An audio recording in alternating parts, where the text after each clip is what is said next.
Амралтын өдрийн мэндийг хүргье. Та хэд маань юу хийж байна? За өнөөдөр сууж агаад те та хотоодоо багалзуурдаад байгаа юм биш үсттэй гэд энэ сэдвийн хүрээнд лайв хийхээр шийдээд учир нь өнөөдөр хагас сайн, бүтэн сайн гэд амралтын өдрүүдэд ихэнхдээ бид нар хоол эргүүлдэг те. За түүнтэй холбоотой энэ хоолндоо идэж байгаа хоолндоо хэрхэн ач холбогдол анхаарал өгөх юм бэ? Энэ талаар хуваалцъя. Бэлэн үү? За хэрэгтэй хүмүүстэй түгээж болно, тарааж болно, сонсогдож байна гэж байна. За баярлалаа ганц үхэ. Ок. Тэгвэл эхлэх үү? Та ходоодоо хэр багалзуурд идэм бэ гэд. Багалзуурд гэдэг чинь яг юу ч гэсэн үг юм те. За ингээ харуулчих. Одоо ингээд телегээрээ бүсэлсэн байна. Ходоодондоо ингээд телегээрээ те. Энэ нь нэг талаараа яг телегээрээ бүсэлсэн юм шиг харагдаад байгаа мөртлөө цаана нь ямар утга агуулгатай юм бэ? Би гэдэг чинь өөрөө утга учиртай байгаад байна те. Жишээлбэл одоо хоол боловсруулах эргэтэн системээ бид нар мэдж байгаа те. Амны хөндийгөөс эхэлж байгаа. Анус хүртлээ. Амны хөндийгөөр орж байгаа тий ам руугаа юмаа оруулдаг, ус уудаг, цай уудаг юу вэ тий мах иддэг, бичээнд шоколад юу вэ тий хоол иддэг. Тэгсэн мөртлөө тэр маань боловсроод эцсийн бүтээгдэхүүн болоод ялгардаг.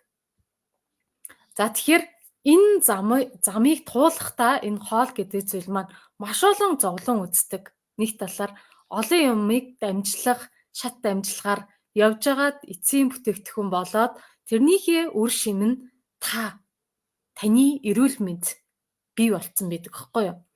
Тэгэхээр жишээлбэл амны хөндийд за нэг ширхэг мах оруулаа гэж бодъё те.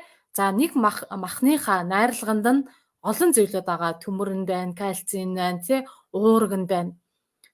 Энэ болгон маань яаж задрах юм бэ? Хаана очдсон бэ? Хэрхэн яаж явдсан бэ? Үүнтэй холбоотой ходоодоо бид нар хэрхэн багалзуурдахгүй байх вэ? Жишээлбэл ходоодоо багалзуурдахгүй байхын тулд ходоодондоо ачаал өгөхгүй байхыг хэлж байна те. Ходоодоо хайрлаж хамгаалахыг хэлж байна.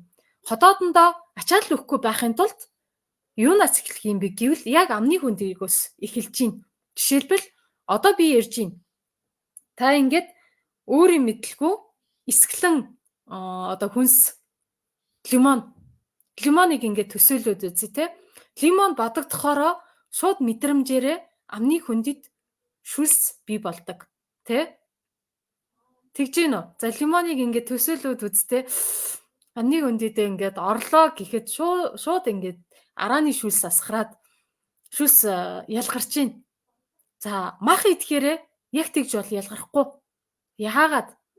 Ялгарахгүй байгаа шалтгаан нь бид нарын тэр мах болон лимоны шүүстэй холбоотой байгаад байна. Тэгвэл махыг жажлахад энэ шүлсийг арааны шүлсийг хэрхэн яаж ялгаруулах юм бэ гэдэг чинь энэ зажлалтаараа ялгаруулдаг. Тэгэхээр одоо ам маань мөөгөн цөртөд гимтээд идэг штэ тий бага насны хүүхдүүд ялангуяа том хүмүүс жоохон дархлаас олорхаараа мөөгөн цөртөд идэг. Цагаан юм гараад халуун хүйтэн юм хүрхээрээ бүр янгинтлаа өвддөг. Тийм хүмүүс байна уу? Ам нь шархалсан, миний ам гимтчихэд байна гэдэг маань амны мөөгөн цөр байхгүй юу? За тэр үедээ лимоны хүчлээрээ лимоныг жоохон зүсээд нэг зүсмийг тэр яг мөөгөн цөртсөн хэсгийг арчхаараа шүлс ялгараад шүлсний найрлаганд байгаа тий одоо ферментүүд тэр бактерийг эмчлэх увдстай. Махыг ходоодондоо ачаал өгөхгүй байхын тулд юунаас эхлэх юм бэ гэдэг маань яг энэ шүлсийг ялгаруулахаас эхэлж байна. Шүлсэнд энэ одоо ферментүүдийг задалдаг, боловсруулдаг юу гэдгийг те одоо жижигэлдэг, буталдаг, хоргүйжүүлдэг нэм бактерийг устгадаг эсрэг битүүд байдаг. Тэгэхээр шүлсээ ялгаруулахгүйгээр бага зайчлалтаараа шууд нөгөө нэг зүсэн махыг залгичих юм бол энэ нь ходоодонд очоод ачаал өгдөг. Нэг талаар ходоодыг багалзуурддаг. Тэ? Ихэнх маань шүдгүү, шүдэн унтсан, шүдэн одоо хорхоодсон, аль эсвэл шүдэндээ анхаарал тавьдаггүй. Ийм хүмүүс яах нь вэ? Нөгөө ходоодыг маань багалзуурдах үйлдэлүүдээ хамгийн түрүүлээд амандаа хийсэн махнаасаа бий болгож идэм бэ. Тэгэхээр энэ маш чухал. Бид нар мэддэг те яг үнэндээ жажилж идээч гэхлээрээ мэддэг. Тэгсэн мөртлөө хэрэгжүүлэхгүй шалтгаан нь юу байна вэ гэхлээр чиний энэ ой тонд дал тухамсарт чинь шингэхгүй байгаатай холбоотой. Тийм учраас байн энийг давтаж те өлөг болтлоо. Наадхыг чи мэдэн штэ гэд алгасаад синдэд явчихж байгаа бол та мэдэхгүйтэй адилхан. Учир нь та хэрэгжүүлэхгүй байгаа. Хэрэгжүүлэхгүй байгаа учраас чи эрүүл мэндээрээ өөрөө хохироод байна. Зөв. Бид нар бүх юмыг мэддэг. Яг үнэндээ мэдэхгүй зүйл бид нарт байхгүй. Мэдээлэл бол хаанаас авдаг. Гол нь энэ нь яагаад хэрэгтэй юм бэ? Энэ мэдээллийг би яагаад сонсох ёстой юм бэ? Гэдэг маань л чухал байгаа байхгүй юу? Яагаад гэвэл бид нар мэддэг мөртлөө тэрийг хэрэгжүүлэх гэхлээр залхуурдаг. Үүнтэй холбоотой дахин бодож, сонсож, үүнийг үйлдэж, хийж, хэрэгжүүлж ижил нөгөө өөрийн болдог. Жишээлбэл өглөө босоод шүдээ угаадагтайгаа адилхан зүйлийг хийдэг гэсэн үг. Байнга насан туршдаа ингээд шүдээ угаасаар байгаа л энэ дадал зуршил болсон. Тэгсэн мөртлөө 30 удаа, 60 удаа мах байх юм бол одоо тий 30-60 удаа жажлах гэхлээр болдоггүй тий. Залхуураад идэг. Йоо, залхуутай юм зүгээр л залгичмаар нь штий. Гэл залгичдаг. Тэгэхэд нөгөө ходоод маань ачаалаад нь штий. Ходоодоо би багалзуурдаад нь штий. Тэлээгүйгээр би өөрийнхөө бодлоор үйлдэлээрээ амаараа жажлахгүйгээр залхуурлаараа ходоодоо би багалзуурдаад байна гэдгийг мэддэггүй. За, ийм байгаад байна. Тэгэхээр ходоодоо ганцхан энэ ажилтаараа бид нар багалзуурдаггүй. Маш олон зүйлээрээ багалзуурддаг. Хамгийн ихний өдөр тутамдаа хийдэг. Ялангуяа хагас бүтэн сайнаараа бид нар хоол эргүүлдэг. Яг үнэндээ би ч гэсэн хоол эргүүлдэг. Тэгэхээр идж байгаа хоолндоо хэр жажилтыг анхаарч одоо жажлаад байна вэ гэдгийг өөрөөсөө нэг асуугаад үзээрэй. Хэрвээ одоо тий нэг ааруулыг амандаа хүлгэлээ хэдэн удаа жажлаад байна гэдгийг маш сайн одоо нэг ажиглаатахаараа нэг ганцхан хором тэнцээ нэг удаан бол цаг авдаггүй 1 минут хүрэхгүй яг үнэндээ нэг 15-20 секунд л болдсон билээ. Тэгэхээр 20 секунд танд гарна тий 20 секундд яаж бид нар гаргаж чадна тий. Тэгэхээр нэг ааруулыг амандаа хийгээд аль эсвэл нэг одоо зүсэн махыг амандаа хийгээд жажлаад үзээрэй. Хэдэн удаа жажлаад залгиж ийн вэ? За хамгийн багадаа минимум махыг 30 удаа, 30-аас 60 удаа, ер нь бол 60 удаа. Зөөлөн чанарын хоол хүнсийг 30 удаа жажлахад хангалттай. 30 удаа зөөлөн чанарын хоол хүнсийг жажлахад жишээлбэл за нэг жижигхэн брокколи гэ бодчихъя л та 30 удаа жажлахад тэрнээс юу ч үлддэггүй гэ бодтоо. Зүгээр шүлсэл үлддэг. Тэрийгэ залгих юм бол ходоод маш сайн шингэж авдаг. Ходоодны хан маань түүнийг боловсруулахад бэлэн биж идэг. Тэгэхээр нэг 5-6 удаа жажлаад нөгөө брокколиг ингээд идчихлээ гэхэд ходоод тэр брокколиг боловсруулахад маш удаан хугацаа зарцуулдаг. Тэгээд энэ зарцуулах тоолондоо маш их энерги гардаг. Энерги хаанаас аваад ийн вэ? Биеэс аваад байгаа байхгүй. Ходоод биеэс аваад эхлэхээрээ ядардаг, сүлддэг. Нөгөө 2 хоног амралтын 2 хоног амралт маань хоолны энэ жажлаагүйгээс энерги маань өөр зүйлдээ зарцуулагдаад байгаа байхгүй юу? Үүнээс болж амарсан амралт маань амралт болохгүй. Нэгдэх өдөр өглөө босох гэхлээр ядарсан мэдрэмжтэй ядаргаатай юм би жоохон ганцхан минут унтчихъя л та гэдэг л бодол бид нарын тархи толгоонд орж ирдэг те. Та хэд маань тэгдэг үү? За санал бодлоо хуваалцаарай. Би тэгдэж штэ. Аль эсвэл бие даахгүй, дийлэхгүй, нойр маань дийлдэхгүй байна. Тэ аль эсвэл би нэг хүнд оргоод идэг. Ийм мэдрэмжүүд хүнд оргоод идэг. Нойрноосоо хурдан ингээд ухсхийгээд сэрэх тийм чадвар баг зэргийн сул байгаад байгаа юм бол таны энерги өөр зүйлтэй зарцуулагдаад байна гэдгийг ингээ хэлээд байгаа байхгүй юу? Энэ нь юу байх нь вэ? Хамгийн түрүүлээд ходоодондоо маш их энергийг зарцуулдаг. Жишээлбэл орой хоол идэхэд хүртэл шүнжэнгөө нойр маань чанаргүй болоод ходоодондоо хоол боловсруулахад тэр энергиудыг зарцуулцдаг. Тэгээд өглөө босоход бас л ядарсан мэдрэмжтэй төрдөг гэсэн үг. За ингээд ходоодыг багалзуурддаг хамгийн ихний юу болохоор бид нарын буруу дадал зуршил хөвшил үйлдэл маань өрөөсөө энэ хоолыг жажлахад цагаа зориулахгүй ходоодондоо ачаал өгдөгтэй холбоотой байдаг байх нэ. Хоёрдугаар нь юу байх нь вэ? Хамгийн том ходоодыг багалзуурддаг зүйл маань хоёрд нь стресс орж ийн. Яагаад гэвэл одоо ходоод маань ингэж одоо халуу түүгээд идэг тий. Хол боловсруулахгүй ингээд цээжин дээр юм тэгэлцсэн юм шиг мэдрэмжтэй. Нэг бол ингэж хихэрдэг тий. Идсэн хоолоороо хихэрдэг тэр нь шингэхгүй байгаа нь хүртэл энэ ходоодоо бид нар стрессээрээ багалзуурддаг. Энэ нь нөгөө орилж хашгирахыг өрөөсөө хэлэхгүй байгаа. Стресс гэхлээрээ энэ нь ходоодны ханыг бүрхэж байгаа булчингууд маань агшсантай холбоотой. Жишээлбэл саяны хоолыг жажлаад идчих байгаа үедээ бодол санаа тархич нь өөр зүйлд анхаарлаа өгсөн. Аль эсвэл хүүхэд нь хоол асгасан. Нэг бол юу гэдэг өөр юмдаа одоо дараа нь хоол идснийхээ дараа хийх зүйл дээрээ санаа зовж байгаа бол энэ ходоодыг маань стресстүүлж идэх гэсэн үг. Тэгэхээр ходоод маань агшчдаг, хоолыг боловсруулж чадахгүй.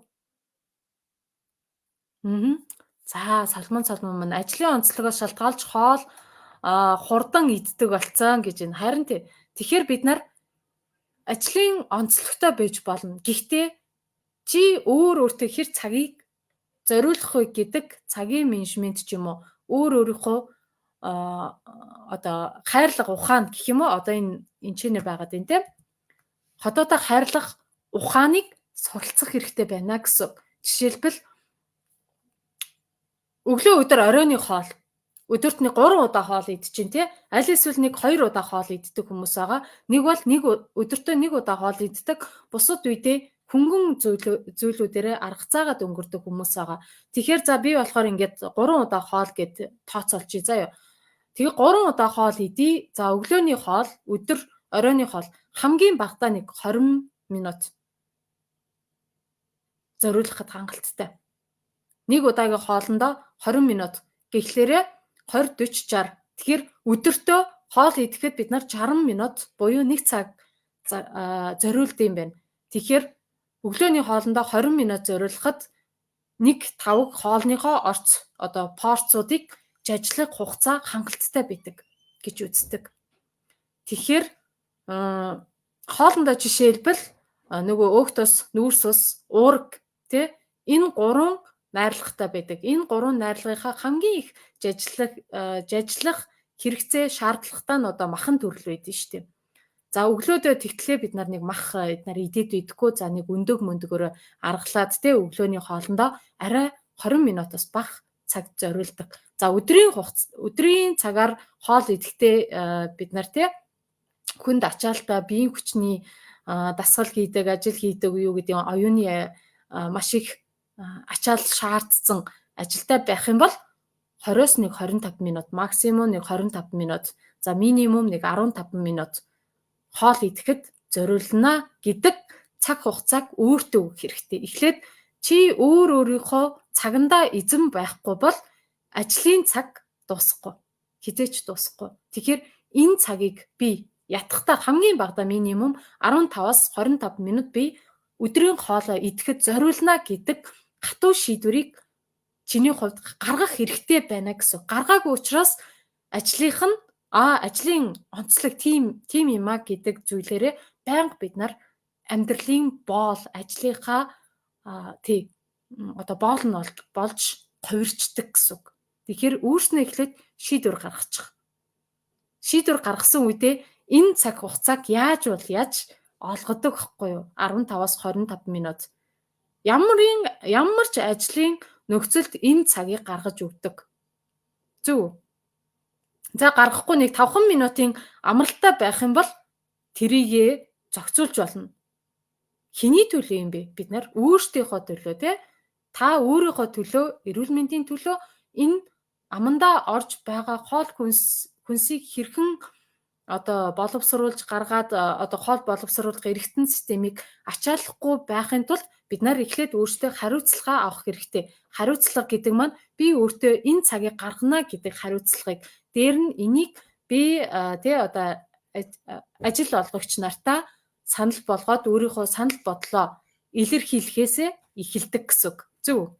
Тэгж илэрхийлж чадахгүй, өөрийнхөө байр сууриа илэрхийлэхгүй, за манай ажлын онцлог ийм а гэд ажлынхаа боол нь болоод өөрийнхөө эрүүл мэндийг золиослоод явах юм бол хинч хохирохгүй, эцэст таал хохирдог те. Тэгэхээр шийдвэр гаргана. Хамгийн түрүүлээд энэ маш чухал. Эхлээд чи өөртөө шийдвэр гаргаа сурчих. Дараа нь түүнийг бусдаа илэрхийлэхэд амархан. Өөртөө итгэлгүй байгаа хүн шийдвэр гаргахад маш хэцүү байдаг. Үнэхээр хэцүү. Хүнд бас үгүй гэж хэлж чаддаггүй. За гэл нөгөө хоолндоо анхаарах цагийг бусад хүмүүсийн тав тухтай байдлыг, бусад хүмүүсийн бизнесийг бодоод, ажлыг бодоод өөрсдийгөө золиос нь гаргацдаг. Энэ зөв гэж үү? Энэ тэгээд нөгөө ариу явдал мөн үү гэдэг зүйлэл болж байгаа байхгүй юу? Үгүй онгороо да. Тэ? Тэгэхээр өөртөө тэр цагаа л гаргана гэсэн. Тэгэхээр таны ходоод хогийн цав гэж юу? Хогийн цав биш шүү дээ, тий. Бид нар хогийн саванда хогоо л хийдэг үсттэй. Өөр юм хийдэг үү? Дэлгүүрээс худалдаж авсан хүнсээ хогийн саванд аваачаад хийдэггүй үсттэй. Үлдэгдэл хэрэггүй, идэж болохооргүй хогуудаа л хогийн савандаа хийдэг. Тэгвэл аманд орж байгаа зүйл маань хоолыг л оруулаад байгаа шүү дээ. Хогийг оруулахгүй байгаа, тий? Худалдаж авсан хөргөгчөнд байгаа хүнсээ боловсруулад ходоодондоо шийдэх гээд байгаа, тий? Тэгсэн мөртлөө түүнийг амны хөндийгөөр шууд залгаал гэл залгичих боломжгүй. Хүн тех боломжгүй. Сая би нэг хөдөө явчаад ирсэн л дээ. Тэгсэн чинь бүргэдийг хоолж байгаа харсан бохгүй юу? Нэг 3 бүргэд тижээдэг манай ах байдیں۔ Хатам ах. Тэгсэн чинь тэр бүргэдийг тижээгээд сууж исэн чинь орой ингээд маха жижиглээд өгж байгаа байхгүй юу? Бараг миний одоо энэ эрхээ 2 эрхээ 3 нийлсэнтэй адилхан одоо хэмжээтэй ингээд махыг шүлөөд тэгээд бүргэддээ өгсөн чинь бүргэд тэрийг ингээд шууд залгичиж байгаа байхгүй юу? Тэгээ би гайхаад хүү энд ажилтдаггүй юм уу? Шууд залгичдээ юм уу гэсэн чинь ингээд том томороо бараг залгичдээ юм байлээ нөгөө бүргэд чинь анх удаа харж байгаа байхгүй юу? Бүргэж ажилтдаггүй шууд залгаад нөгөө том махыг гог гал ингээд залгичдаг. Тэгсэн чинь тэр нь надаа нэг сонин санагдаад яана тэгээд энэ махыг яаж боловсруулд юм бол доо гэж гайхаад байгаа байхгүй юу? Тэгсэн чинь хүн бид нар яг махыг тэгж хоёрж ажиллаад сайхан тэгэл бүргэд шиг залгичаад байгаа байхгүй юу? Тэгж байх боломжгүй. Эн чинь бүргэдийн онцлог байгаа байхгүй юу? Тэгж залгидаг. Хүн болохоор хотоодондоо боловсруулна, жажлах юм шүд өгцөн байгаа байхгүй юу? Ийм шүд 32 шүд те.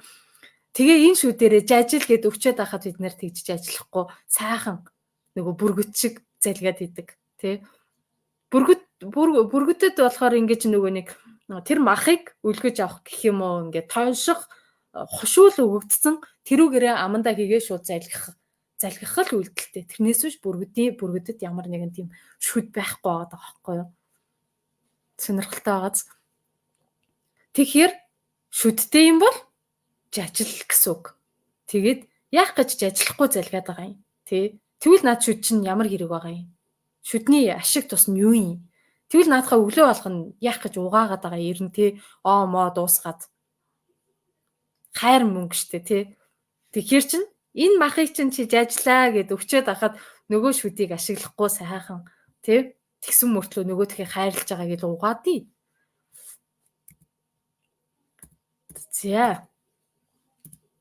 Тэгэхээр ходоод багалзуурдж байгаа зүйлүүдийг, шалтгаануудыг хэрхэн яаж бид нар мэдэх вэ гэхлээр одоо маш олон хүмүүстэр ходоодоо багалзуурддаг хүмүүстэр гардаг шинж тэмдгүүд байдаг. За энэ шинж тэмдгүүдийг дурдах юм бол танд те ийм шинж тэмдгүүд байна уу? Цус үтгөрлөлттэй, нугалгаралтай, цусны чулуутай. За цусны хүүдийг авахулсан ийм хүмүүс ялгаа байхгүй ходоодоо багалзуурдаад явж байгаа хүмүүс л гэж ойлгочихъя. За ходоод нь хямардаг, хий дүүрдэг, хоол шингэхгүй, амнаас эвгүй үнэр гардаг, цээж гашуун оргидог. Ялгаа байхгүй.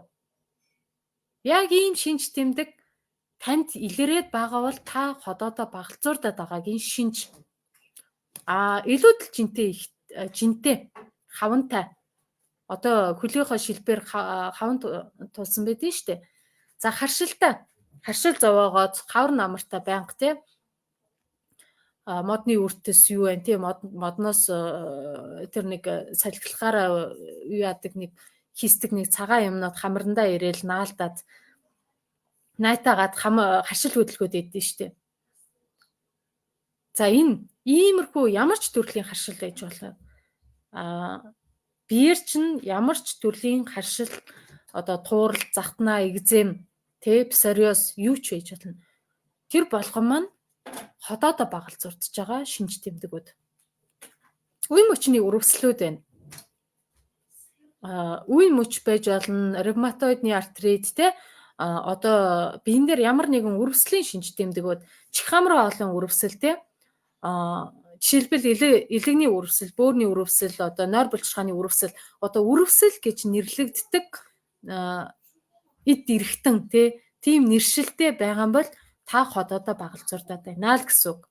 За өтгөн атдаг хамгийн одоо их илрээд байдаг шинж тэмдгүүд. Үс ундаг, хумс хугардаг. Эмэгтэйчүүдэд болохоор жишээлбэл 30 наснда сэвэршиж штэ. Бодтой 30 наснда сэвэршиж байна. Эрт сэвэршиж эхлэх одоо 40 хүрэхгүй 30 хүрэхгүй сэвэршиж байгаа бол 50 гараад уг сэвэршилтийн нэг шинж тэмдгүүд илэрх ёстой үед л бид нар 30 наснда 40 наснда сэвэршээд байна. Энэ юу гэсэн үг юм? Нөгөө нэг ходоодоо бид нар багалзуурдж байгаа. Нөгөө хоолныхоо шим тэжээлийг бидээ цусаараа дамжуулаад авч чадахгүй байгаагийн шинж байгаад байна тий. Хүлрэх. За ингээд сэвэршилтийн үедээ хүлрэх шинж тэмдгүүд гардаг. За толгой өвддөг. Шалтгаангүйгээр толгой өвддөг. Дотор муухай оргидог. Жохон хоол идээд боловсруулж чадахгүй, шингээж чадахгүй гаргацдаг, бөөлжө гаргацдаг. За дээр нь нойр булчирхааны өрөвсөл тий. Сая хэлсэн. Сэтгэл санааны хувьд одоо бие махбодын хувьд иймэрхүү шинж тэмдгүүд байдаг бол сэтгэл санааны хувьд болохоор айцтай байдаг. Уур уцаар ихтэй, гомдол ихтэй байдаг. За ийм хүмүүс одоо ходоод нь багалзуурддаг. Сая хэлсэн тий.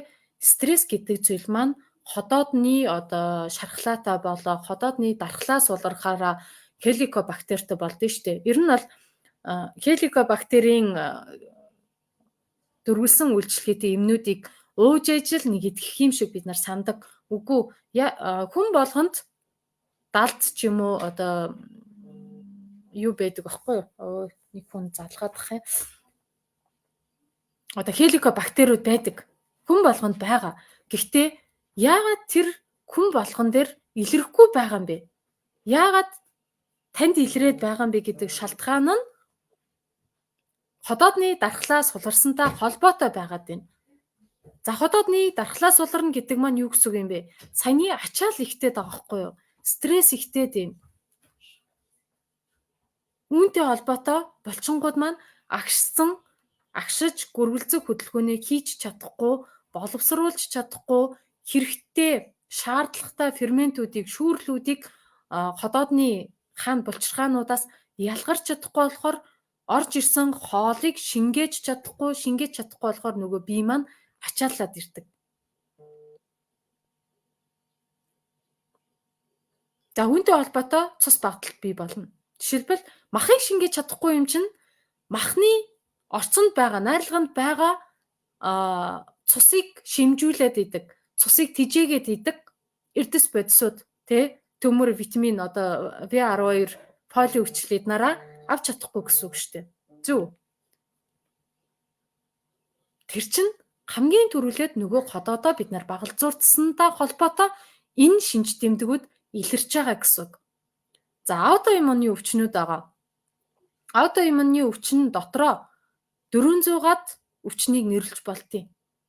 Зөвхөн энэ нэрэн дор 400 өвчнийг хамарсан байдаг. Түүнээс бид нарын сайн мэдэг сахар, чихрийн шижин, бамбаа булчирхаан, зангилаа, одоо бамбаа булчирхааны ихсэлт, багасалт энэ болгон маань өрөөсөө аутоиммунд ордог.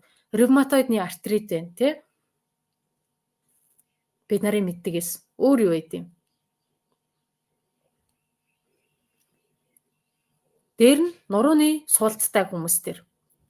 Нурууны суултанда яагаад ингэж ходоод нь холбоотой болоо явчваа? Ялгаа байхгүй шүү дээ, Жишээлбэл салангат нэг ч эрэхтэн ажилдахгүй. Ходоод ажиллаж байхад цаана нь цэс, нойр булчирхаа, элэг гэдэг эрэхтэнгүүд маань дахиад ажиллаж идэг. Бүр ажиллаж байхад элэг бас ажиллаж идэг. Аль нэг эрэхтнээс бусад эд эрэхтэнгүүд маань ингэж гинжин хэлхий шиг салаалсан биж идэг хэвгүй юу? Нэг эрэхтэн доголдлоо гэхэд бусад эрэхтэнгүүдийн доголдох шалтгаан нь болдог. Доголдно гэдэг маань өвчин үүсэх, эмгэг үүсэх, өрөвсөл үүсэх процесс нь энэ нэг эрэхтнээс болж байгаа. Энэ нь ходоодноос. За мөөгөнцөртөг. Тэгэхээр энэ нуруутай яагаад холбоотой юм бэ гэхлээр нуруунд очих шим тэжээлтэй кальц, магний, кальц юу вэ? Тэр шим тэжээл нь цусаараа эргэлдээд ялгаа байхгүй ходоод маань боловсруулж иж тэр маань шим тэжээлээ цус руугаа нарийн бүдүүн гидсний ханаар шимэгдүүлж байгаа шүү дээ. Тэгэхээр чанартай шим тэжээлтэй цус таны биеэр эргэлдэхгүй байгаа учраас нурууны суулт. За гадны хүчин зүйлүүд бас байж болно. Гэхдээ дотроос хол боловсруулах эргэтэн системтэй холбоод авч үзэх юм бол бас л ходоодтой холбоотой байгаа.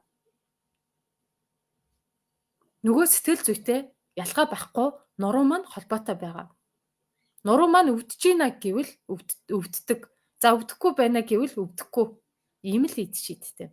За мөөгөнцрүүд маш олон мөөгөнцрийн төрлүүд байгаа. Жишээлбэл одоо юу яагаад идэв штэ. Нөгөө хумсны мөөгөнцрүүд идэг, өсний хаг хүртэл мөөгөнцөр. Эмэгтэйчүүдэд цагаан эмх хэрэг. Энэ ялгаа байхгүй мөөгөнцөр. Амны мөөгөнцөр. Амны мөөгөнцөр гэдэг маань нөгөө нөгөө ам гимтэх тэр мөөгөнцрөөр үүсгэгддэг, бас вирусаар үүсгэгддэг, аль алингаар үүсгэгдэж болно. Байнга ядардаг бол сая хэлсэн бие сулддаг, өглөө бос чадахгүй энэ болгон маань өрөөсөө л ходоодоо маш их багалзуурдсантай холбоотой. За хөлийн судас бүдүүрэлт, сэтгэлэн биеийн хямрал. Хамгийн том хямрал бол өрөөсөө бид нарын энэ бодисын солилцооны алдагдал. Бодисын солилцоо алдагдаад ирэхээр бодисын солилцоо алдагдана гэдэг маань дархлааны систем доголдох шалтгаанууд. За үүнтэй холбоотой нөгөө буруу эсийн ургалтуудыг бий болгосонтой холбоотой хавдар гэдэг өвчнийг бид нар үүсгээд идэг, Жишээлбэл одоо Монголд хавдраар бараг дэлхийд тэргүүлээд штэ яг үнэндээ, Тэгэхээр үүнээсээ бид нар урьдчилан сэргийлнэ гэдэг маань хамгийн чухал зүйл. Тэрнээс биш хавдар тусчаад хийм туяа эмчилгээнд орох нь өвчнөө сэргийлж байгаа хэрэг өрдөөсөө биш. Тэгэхээр энэ эцсийн шатны одоо эдгэрхэд хэцүү энэ өвчнөөс бид нар урьдчилан сэргийлье. Энэ өвчнийг тусахгүй байя гэх юм бол өрөөсөө л амны хөндөд юу ороод байгаа юм бэ? Түүнийг хэрхэн яаж хідэн цагт оруулаад байна вэ гэдэг чинь маш чухал байдаг. Шөнө 10 цагт 11 цагт ажлаас бууж ирээд хоол идэж гин үү? За идэж болно. Гэхдээ хурдан шингэдэг, ходоодоо багалзуурдахгүй байх хэмжээний хоолыг идэж болно. Тэрнээс ш уурыглаг махан төрлийн хоолнууд идэх хэрэггүй. Зүгээр смути ч юм уу аль эсвэл тэр үлсэж байгаа гэдэг мэдрэмжийг дарахын тулд зүгээр халуун бүлээн ус уухад л хангалттай байдаг байхгүй юу? Уг нь бол тэрнээс биш хүн өрөөсөө үлсдэхгүй. Үлсээд байгаа мэдрэмжийг өгсөн тохиолдолд хэрвээ бүр тийм мэдрэмж энерги алдагдаад ивэл зүгийн балтаа халуун бүлээн ус уухад тэр үлсэж байгаа гэдэг мэдрэмж маань алга болчдөг. Тэгээд шүн идэхээс бид нар урьдчилан сэргийлж болдог гэсэн үг. За, ойлгомжтой байна уу? Тэгэхээр хийж бүтээх гэж байгаа зүйл болгоноо бид нар яг одооноос эхэлдэг. Маргааш гэдэг зүйл өрдөөсөө байхгүй. За энэ Jim Stable гэдэг хүний өөрийн ирээдүйн хувь заяаг өнөөдөр бүтээхээр зорж буй хүнээс илүү хүчирхэг зүйл хаачгүй гэж бичсэн байна Тэгэхээр яг одоо цаг л гэж байдаг болохоос биш маргааш аль эсвэл өнгөрцөн цаг гэж өрөөсөө байдаггүй гэдгийг илэрхийлээд байгаа байхгүй юу? Энэ маань юу хэлээд байна? Ялгаа байхгүй эрүүл мэндээ анхаарат хачи. Энэ хүнд гэдэг өвчнийг эдгэрхэд хүнд өвчин тусаад хэдэн сар жил өөрийгөө болон өрөөлийг битгий зовоогооч. Тэгснээс өдөр тутамдаа жижиг алхмуудыг хийгээд эрүүл мэндэд тордоод явах юм бол бид нартэй монголчууд дундаж наслалт одоо 60-65-аас бараг хэтэрхий болчиход штий. Яг үнэн үү?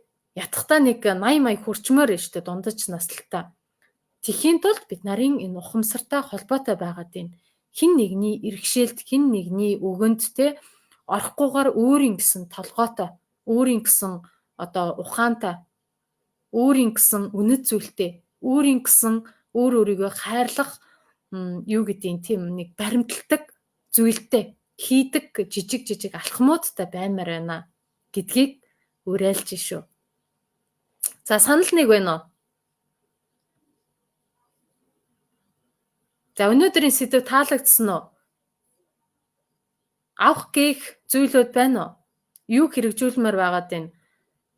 Ямархуу шинж тэмдгүүд танд байна вэ? Саяны шинж тэмдгүүд хэлээд байгаа шүү дээ, Тэр шинж тэмдгүүдээс аль нэг нь байх юм бол та хотоодоо багалзуурддаг хүн байна гэсэн үг. За тэгээд хотоодоо багалзуурдахгүй байхын тулд юу хийх вэ? Зүгээр л ажиллахад анхаар. За ажиллахад анхаарахын тулд юу хийх вэ? Зүгээр л 15-аас хамгийн багадаа шүү. 15-аас 25 минутыг хоол идэхэд зориулаарай гэсэн үг. Зориулна, зарцуулна гэдэг үг маш их ялгаатай байдаг шүү. Хоёр үг байгаа. Нэг нь зориулна, нэг нь зарцуулна. Зориулна гэдэг маань та өөрийнхөө төлөө зориулж байгаа зүйл. Тэр нь урсаад алга болж байгаа зүйл өрдөөсөө биш. Энэ нь хайрын зүйл биш. Өөртөө шингээж байгаа зүйл.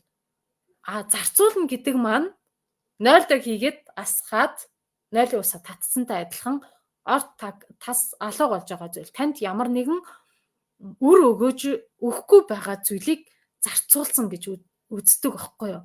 Жишээлбэл бид нар мөнгө зарцуулсан гэж ярьдаг Үгүй. Та өөртөө хэрэгтэй зүйл аваад байгаа бол та тэр мөнгийг өөртөө зориулна гэж хэлдэг. Харин зарцуулна гэдэг маань хэн нэгэнд өгөөд алга болцсон, хулигдуулсан тэр мөнгөө алдсан үедээ та зарцуулсан гэж хэлж болно. Тэгэхээр энэ хоёр үгийн ялгааг хүртэл өөртөө ашиглахад хүртэл зөв үгийг ашиглаад сурчих юм бол мөнгөний энерги нь хүртэл тань руу иргэдэг байгаа шүү. За нэг тип өгчий. Нэг байна. Цэсээ угаамаар байна. Яаж угаах вэ? Зааж өгч тусалаач гэж байна. Тэгээ цэс угаах арга техник процессуд бол ингэж нөгөө дэс дараатаа явагддаг байхгүй юу? Энэ ч би за ингээд угаачнаа гэж хэлэхэд өнөөдөртөө би ярьж дуусахгүй. За цус угаах аргууд зөндөө байгаа. Гэхдээ одоо чулууд ихэнх одоо эмч нарын зааж байгаанууд нь яадаг вэ гэхээр цусны нөгөө хүүтийгээ тээглэх учраас хүн болгонтой тэгж тулж ажиллаж чадахгүй шүү дээ. Дээр нь эхний процесс алхмуудыг, үе шатуудыг одоо цусны чулуутай байгаа хүн тэр цусны цууга бөглөхгүй байхын тулд хийх ёстой эхний алхмуудыг хийгээгүй. Нэг бол тэрийг хийдэггүй учраас 0.5 мм-ээс бага хэмжээтэй чулуутай хүмүүс л цусээ угааж болно гэдгийг л хэлээд идэг гэсэн. Манай хөтөлбөр дээр болохоор ямар ч хэмжээтэй чулуу байсан ч угааж болно гэд оруулж байгаа шалтгаан маань эхнээс нь авахуулаад саяны ходоодоо цусны хүүдийгээ ингэж багалзуурдаад байгаа, агшаагаад байгаа зүйлүүдийг болиулаад бүх дотор булчингуудыг сулруулж ижил цус угаах процессыг хийлгүүлдэг байхгүй юу?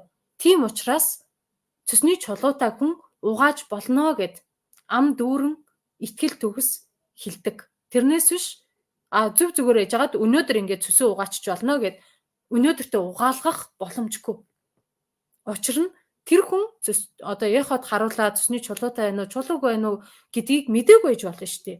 Би ч гэсэн мдээгүй, тэр хүн ч гэсэн мдээгүй, аль эсвэл эхонд буруу ажиллаад тэр цусны чулуутай байсныг харахгүйгээр чулуугүй гэд онш тавиад өгсөн ч гэж болно шүү дээ, тий. Энэ үедээ эрсдэл үүснэ. Энэ эрсдлээс урдчлан сэргийлэх үүднээсээ бүхэл бүтэн сарын хөтөлбөрийг боловсруулсан гэсэн.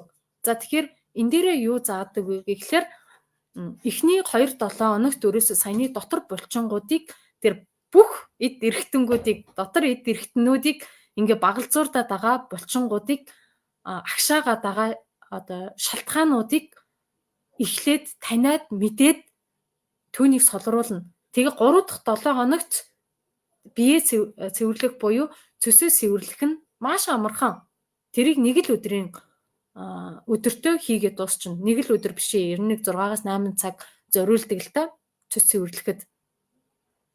Гол нь тэр өдөрт хүрэхэд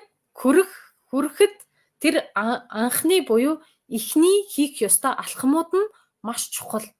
Тэрийг хийхгүйгээр цөс цэвэрлэнэ гэдэг зүйл байж болохгүй. Тэгэх юм бол өрөөсгөл зүйл болно. За тэгэхээр нөгөө нэг ингэж нөгөө ил тавьдаггүй, ил ингэж цөс цэвэрлэнэ гэдэг зүйлийг ярихгүй байгаа шалтгаан нь хүртэл энтэй холбоотой байгаа. Яг хүн өөрөө зориод өөрийнхөө цөсөө угаая тий, чулуутай байна уу, чулуугүй байна уу, юутай байна тий, одоо ургацтай байна уу, нугалралттай байна уу, өтгөрлөлттэй байна уу, хамаагүй би энэ цөсөндөө анхаараа цэвэрлээд хий гэвэл хөтөлбөртөө орж ирээл цэвэрлэн. Тэрнээс биш ингээд би яриад цэвэрлүүлчин гэдэг зүйл өрөөсөө байхгүй. Тэ? Тэгэх боломжгүй. Боломжгүй учраас ярьж чадахгүй байгаа байхгүй юу? Тэгэхээр ингэж нөгөө дис дараатай аливаа зүйлд одоо цаг хугацаа гэж байдаг бол тэр цаг хугацааг нь туулаад одоо юу ингэж таны цөсийг илгийг ходоодыг одоо нойр булчирхайг ингээ багалзуурдаад энэ цөсний сувгуудыг ингээд бөглөөд байгаа юм бэ гэдэг шалтгаануудыг олж ижил цөс хөх процесс явагддаг.